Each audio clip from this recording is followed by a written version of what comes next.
চৰকাৰ যেতিয়া আছিলে তেতিয়া তেওঁ কংগ্ৰেছৰ চৰকাৰ 3টা সাফল্য কৈছিলে। এয়া বিজেপি চৰকাৰ সেইকাৰণে 4টা সাফল্য দিছো। মূল্য বৃদ্ধি, ঋণৰ বোজা আৰু খিলঞ্জীয়া উচ্ছেদ।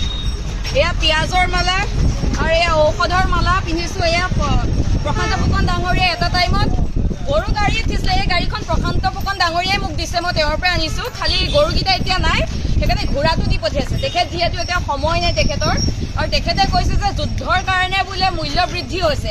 এতিয়া যুদ্ধৰ কাৰণে বাৰু বাকী চাউল, ব্ৰেড, কণী এইবিলাকৰ মূল্য বৃদ্ধি হৈছে নেকি?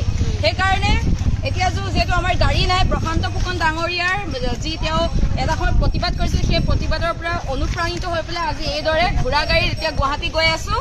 যিহেতু পেট্ৰলৰ যি মূল্য বৃদ্ধি হৈছে, এতিয়া পেট্ৰলৰ মূল্য বৃদ্ধিৰ কথা ক'লে তেওঁলোকে কয় যে যুদ্ধ হৈছে বুলি কয়।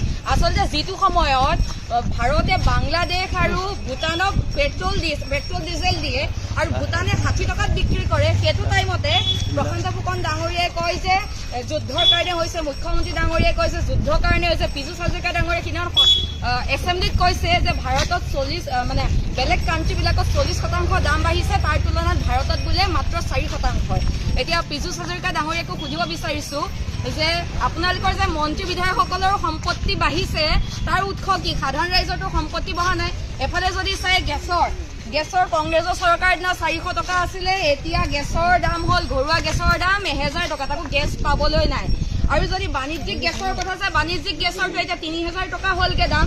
এতিয়া মানুহে বিজনেছ কৰি কেনেদৰে খাব? হোটেল এখন কেনেকে খুলিব?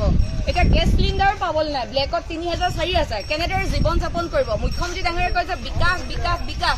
এতিয়া বিকাশৰ ধুমুহাত গাড়ী এৰি, 4চকীয়া এৰি, 2চকীয়া এৰি ঘোঁৰা গাড়ীত যাবলগীয়া হৈছে। এতিয়া বিকাশৰ ধুমুহাত মানুহে আকৌ গেছ এৰি পেলাই খৰি ব্যৱহাৰ কৰিবলগীয়া হৈছে। বিকাশৰ ধুমুহা এনেকুৱা এতিয়া